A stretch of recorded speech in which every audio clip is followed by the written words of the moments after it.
नमस्कार दोस्तों, astro clinic में आपका स्वागत है। आज बात करेंगे वृश्चिक राशि लगन के लिए कैसा जाएगा अक्टूबर का महीना। दोस्तों, आपके जो रूलिंग प्लैनेट है मंगल देव, वही अष्टम स्थान में घूम रहे हैं। तो कहीं ना कहीं आपको अपनी ओवरऑल हेल्थ का तो ध्यान रखना ही है, क्योंकि राशि का मालिक छठे, आठवें, 12वें में जाए तो वो अच्छा नहीं माना जाता। कुछ एक्सेप्शंस होती हैं, लेकिन अष्टम स्थान तो किसी भी एक्सेप्शन में नहीं आता। तो इसलिए अष्टम स्थान जो है, इससे जब तक मंगल रहेंगे तब तक थोड़ा सा आप केयरफुल रहिएगा। 20 तारीख के बाद मंगल चले जाएंगे कर्क में। अब 4 नंबर राशि में मंगल नीच के हो जाते हैं। वहीं पे ये लगन के मालिक होके केंद्र में आए हुए हैं, यानी त्रिकोण के मालिक त्रिकोण में आए हुए हैं, केंद्र का मालिक, ये अच्छी बात है। और कई दिनों में इनके ऊपर नीच भंग राजयोग भी बनेगा। जैसे चंद्रमा जब सप्तम स्थान में होंगे तब नीच भंग राजयोग बनेगा। तो कहीं ना कहीं इनका जो नीच भंग है वो तो होगा ही, लेकिन केंद्र त्रिकोण राजयोग बनेगा, वो भी अच्छा है। लेकिन नीच के होंगे तो फिर भी अपनी हेल्थ का थोड़ा सा ध्यान आप बना के चलिएगा। दोस्तों, अब आगे बढ़ते हैं, बात करते हैं आपके नेक्स्ट इंपॉर्टेंट प्लैनेट की। ये बन जाते हैं गुरुदेव। अब गुरुदेव जो है, ये महीना जो चल रहा है ये 7th हाउस में है। ये अच्छी बात है, क्योंकि यहाँ से लगन पे दृष्टि, तो जो मंगल वीक हो रखे हैं तो ये मोर्चा संभाले हुए हैं। गुरु की दृष्टि लाभ स्थान पे, तो लाभ कुछ ना कुछ अच्छा होता रहेगा। और एक दृष्टि 3rd हाउस पे, तो साहस पराक्रम भी आपका बड़ा रहेगा अच्छा। और आपके छोटे भाई बहन की भी तरक्की होने के योग बनते हैं। अगर आप कोई छोटी मोटी यात्रा करना चाहते थे, धार्मिक यात्रा, तो उसके लिए भी आपके योग अच्छे बने हुए हैं। तो गुरु का गोचर आपके लिए बहुत सपोर्टिंग है। दोस्तों, अब आगे बढ़ते हैं, बात करते हैं चंद्रदेव की। चंद्रदेव बहुत जल्दी राशि परिवर्तन करते हैं। हर 2.25 दिन में राशि परिवर्तन करके आगे चले जाते हैं। जब भी ये 4, 8 या 12वें घर में हो, वो दिन अच्छे नहीं माने जाते। इन दिनों का आपको ध्यान रखना है। ये दिन होंगे 13, 14, 21, 22, 3, 4, 5 और 31 तारीख। दोस्तों, इसके अलावा जो बाकी दिन है वो अच्छे बने हुए हैं चंद्रमा से रिलेटेड। अब चंद्रमा की बात करते हैं सूर्यदेव की। सूर्यदेव जो है वो आपके नौकरी स्थान के मालिक हैं और चल रहे हैं 11th हाउस में। दोस्तों, 11th हाउस ज्योतिष में ये वाला घर जो होता है, ये ऐसा घर है जहाँ पे हर प्लेनेट आके मजबूर हो जाता है अच्छा रिजल्ट देने के लिए, क्योंकि ये है ही लाभ स्थान। यानी यहाँ पे नीच का भी प्लेनेट होगा तब भी कुछ लाभ देगा। अगर सूर्य चंद्रमा एक साथ होंगे, अब आवास दोष बनेगा, तब भी दोनों कुछ ना कुछ लाभ देंगे। तो ये घर जो है ये अच्छा है। इसलिए जो महीने का जो ये ग्रहण भी लग रहा है शुरू के 2nd और 3rd को, वो भी आपके लिए अच्छा है, क्योंकि वो आपके 11th हाउस का है। तो आपको अच्छा कुछ ना कुछ लाभ ज़रूर होगा। अब दोस्तों, इसके बाद हम आगे बढ़ते हैं। सूर्य से रिलेटेड एक चीज़ रह गई थी, वो ये कि सूर्य आपके, क्योंकि नौकरी स्थान के मालिक हैं और लाभ स्थान में बैठे हैं, तो जॉब में प्रमोशन का सीन बनता है। यानी आपका कुछ ना कुछ पॉजिटिव होगा, या तो सैलरी बढ़ेगी, या डिपार्टमेंट ज़्यादा मिल जाएंगे आपको, या टीओआर आपका चेंज होकर या टीओआर बढ़ेगा। कई बार होता है कि हम एक प्रोग्राम में काम करते हैं, हमें 2-3 काम और दे दिए जाते हैं। तो वैसी चीज़ें हो सकती हैं। प्रमोशन भी हो सकता है। अगर आपने कोई पहले से काम कर रखा था तो उसके आपको कोई अवार्ड रिवॉर्ड भी मिल सकता है। वहीं सूर्य 16 तारीख को राशि परिवर्तन करके चले जाएंगे 12वें घर में। अब जो लोग सरकारी नौकरी कर रहे हैं, ट्रांसफ़र चाह रहे थे, वो काम बन जाएगा। अगर आप प्राइवेट नौकरी में हैं तब भी आपका चेंज ऑफ प्लेस हो सकता है। अगर आप मल्टीनेशनल कंपनी में काम करते हैं तो ऐसे पीरियड में आपकी विदेश में नौकरी लग सकती है। या आप मान लीजिए पटियाला में काम कर रहे हैं और आपके हेडक्वार्टर जो है चंडीगढ़ में है, तो आपका प्रमोशन होके आपको नेक्स्ट जो चेंज ऑफ प्लेस भी आपकी हो सकती है। दोस्तों, अब आगे बढ़ते हैं, बात करते हैं बुध देव की। बुध देव जो हैं वो आपके एक तो 8th हाउस के मालिक बन जाते हैं और एक 11th हाउस के। दोस्तों, इस कुंडली में बुध कारक तो नहीं होते, लेकिन अच्छी बात यह है कि महीना स्टार्ट होने पे वो अपने ही घर में बैठे हुए हैं। यानी कुछ ना कुछ आपको लाभ ज़रूर मिलेगा इस पीरियड में। 10 तारीख को बुध चले जाएंगे 12th हाउस में और बन जाएगा विपरीत राजयोग। अभी विपरीत राजयोग थोड़ा सा कम पावरफुल होगा, क्योंकि लगन का मालिक वीक है, लेकिन तब भी विपरीत राजयोग तो बनेगा ही। और 29 तारीख को ये आ जाएंगे और पहले घर में आके बैठ जाएंगे। दोस्तों, बुध का जो गोचर है ये आपके लिए बहुत अच्छा बना हुआ है पूरे ही महीने। पहले तो आपको कुछ ना कुछ अच्छा लाभ होता हुआ दिखाई दे रहा है। धन का लाभ भी हो सकता है, कोई प्रमोशन का लाभ हो सकता है, आपकी स्किल्स बढ़ती हुई दिख रही हैं। वहीं आपके जो मित्र मंडली है उससे भी आपको सहयोग मिल सकता है। उसके बाद आपको कोई विदेश से रिलेटेड लाभ मिल सकता है, कोई सडन गेन हो सकता है। और उसके बाद जो है वो आपकी बुद्धिमानी, इंटेलिजेंस की वजह से आप कुछ और लाभ भी अर्जित करेंगे। दोस्तों बात करते हैं शुक्रदेव की। शुक्रदेव इस कुंडली में सेवन्थ हाउस के मालिक हैं और विदेश स्थान के मालिक हैं। कहाँ बैठे हैं? विदेश के घर में।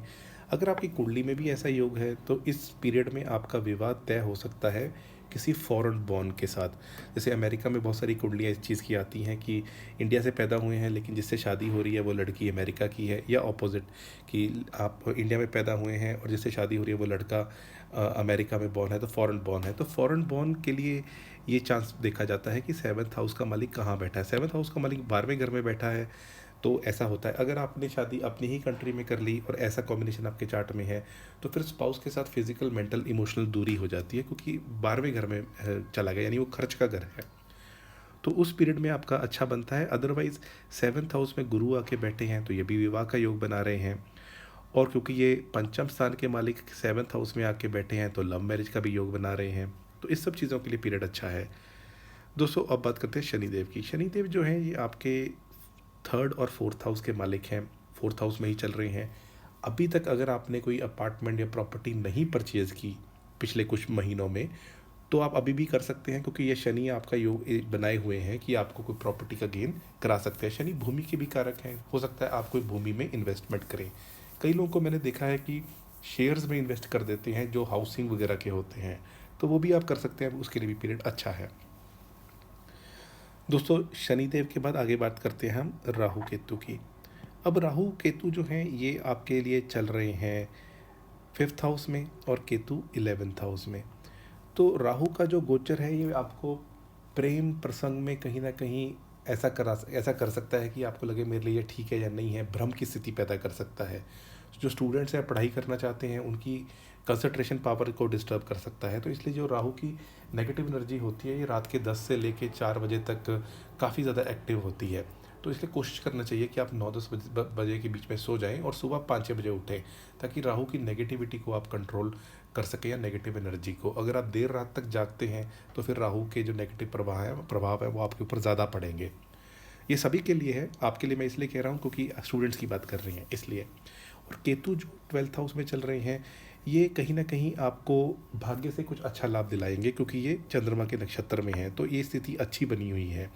तो कहीं ना कहीं आपको अच्छा लाभ दिला सकते हैं केतु 11th हाउस में अगर चल रहे हैं और आपकी अगर महादशा अंतरदशा प्रजांतरदशा इन्हीं की हो। दोस्तों अब एक चीज़ और देख लेते हैं, वो ये कि जो एक तो राशि परिवर्तन शुक्र का होगा, ये 12 तारीख को होगा। शुक्रदेव जो हैं वो फर्स्ट हाउस में आके बैठ जाएंगे और ये अपने ही घर को देखेंगे, तो मैरिज का बहुत स्ट्रॉन्ग योग बन जाता है, जैसा मैंने आपको पहले बताया। इस पीरियड में आपकी पर्सनैलिटी भी निकल के आएगी, आप हो सकता है ज़्यादा परफ्यूम वगैरह यूज़ करना शुरू कर दें, तो ये स्थिति अच्छी है। वहीं गुरु वक्री हो रहे हैं 9th को, और गुरु वक्री होके 6th हाउस की तरफ बढ़ना शुरू कर देंगे। तो दोस्तों इस पीरियड में क्या होगा कि आपकी अगर कोई भी बिजनेस से रिलेटेड चीज़ थी जो पहले रह गई थी, यानी आपने कुछ फाइल भेजी थी या आधा अधूरा कुछ काम रह गया था, वो इस पीरियड में पूरा हो सकता है।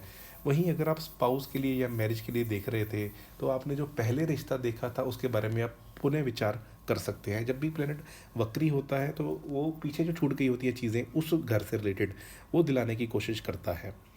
दोस्तों ओवरऑल हेल्थ मैंने आपको बता ही दिया, मंगल 8वें घर में है। ओवरऑल हेल्थ का आपको ध्यान रखना ही रखना है, पूरा ही महीना रखना है, क्योंकि बाद में वो 9th में जाएंगे लेकिन नीच के हो जाएंगे। तो हेल्थ के ऊपर आपको ध्यान रखना है। और मंगल वहीं ब्लड के कारक हैं, और 8वां घर जो होता है उस एक्सीडेंट में ब्लड लॉस का भी होता है। तो कई बार हम ये सजेस्ट करते हैं कि आप ब्लड डोनेशन कराइए इस पीरियड में जाके, कि बजाय इसके कि योग है, एक्सीडेंट हो, ब्लड का लॉस हो, वो आप खुद ही डोनेट कराइए तो अच्छा रहेगा। दोस्तों वहीं फैमिली के अगर देखें तो उनके लिए पीरियड बहुत अच्छा है। फैमिली की स्थितियाँ अच्छी बनी रहेंगी, फैमिली में अच्छा सपोर्ट मिलेगा, सबका प्यार आपस अच्छा बना रहेगा। अगर हम बात करें एजुकेशन की, तो दोस्तों एजुकेशन के लिए मैंने आपको बताया कि कंसंट्रेशन आप अपनी बढ़ा दीजिए, वैसे पीरियड अच्छा है। क्योंकि त्रिकोण का मालिक केंद्र में है तो पीरियड तो अच्छा हो गया, लेकिन राहु आपको थोड़ा कंसंट्रेशन रिलेटेड प्रॉब्लम करेगा, तो उसका आपको ध्यान रखना है। जो लोग प्रेम प्रसंग में हैं और डेटिंग के लिए डेट चाहते हैं तो वो लोग 3 तारीख, 4 तारीख, 5 तारीख, 19 तारीख और 20 तारीख, इन तारीखों पे डेटिंग पे जा सकते हैं। तो इसमें आपको अगर कई बार अमेरिका में कंसल्टेशन कई बार इसी वजह से होती है कि हमें वो पहले से रिलेशनशिप में है लेकिन हमें रिंग देनी है और और वो उसमें वीडियो वगैरह भी बनाते हैं कि वो फिर लिखते हैं कि and she said yes something like that. तो आप 3, 4, 5 और 19, 20 को प्लान कर सकते हैं। अगर एग्जैक्टली आपकी ऐसी सिचुएशन है तो आप कंसल्टेशन भी कर सकते हैं कि आपके लिए पीरियड अच्छा चल रहा है कि नहीं। जॉब की बात की जाए तो दोस्तों जॉब के लिए स्थितियाँ मुझे आपके लिए फेवरेबल दिखती हैं, स्पेशली जॉब में कुछ लाभ होना, प्रमोशन होना, प्लेस ऑफ चेंज होना प्लेस का, ये सारी चीज़ें होती हुई दिखाई देती हैं और वो अच्छे के लिए ही होगा। अगर हम मैरिज की बात करें तो उसके लिए मैंने बताया आपको कि गुरु का भी सपोर्ट अच्छा है और शुक्र का सपोर्ट 12 तारीख के बाद अच्छा हो जाएगा, तो मैरिज के भी आपके योग बनते हुए दिख रहे हैं। अगर हम स्पाउस की बात करें तो स्पाउस को पूर्व पुण्य जो पिछले जन्मों में अच्छे कर्म किए हैं उनको अच्छा रिजल्ट दिखता हुआ दिखाई देता है, तो स्पाउस के लिए चीज़ें अच्छी हैं। उनकी हेल्थ में भी अच्छा खासा इम्प्रूवमेंट होता हुआ दिखाई देगा और जॉब में भी स्थितियाँ उनके लिए अच्छी बनी रहेंगी। फाइनेंसिस की बात की जाए तो ओवरऑल फाइनेंसिस के लिए पीरियड बहुत अच्छा है। फाइनेंसिस घर का मालिक सप्तम में बैठा हुआ है, वहाँ से आप लगन को ही देख रहा है, लाभ सान को देख रहा है, इससे अच्छी बात क्या होगी। तो फाइनेंसिस के लिए पीरियड अच्छा है। और ओवरऑल गेंस के लिए पीरियड जैसा मैंने आपको बताया कि ये जो ग्रहण है वो भी आपके लिए अच्छा है, ओवरऑल गेन भी आपके अच्छे हुए दिखाई देते हैं। अगर आप फॉरेन में रहते हैं तो वहाँ भी आपके ओवरऑल गेन्स अच्छे होते हुए दिखाई दे रहे हैं। उपाय के तौर पे आप हनुमान चालीसा कीजिए, रेगुलरली कीजिए, या एटलीस्ट ट्यूसडे को कर लीजिए। वहीं आप राम रक्षा स्तोत्र कर सकते हैं, या उससे भी बढ़िया रहेगा विष्णु सहस्त्र नाम करें, राहु की नेगेटिविटी पूरी तरह से कंट्रोल हो जाएगी। और आप ओम नमः शिवाय या ओम सोम सोमाय नमः मंत्र 108 बार, चंद्रदेव का ये बीज मंत्र होता है, ये भी कर सकते हैं।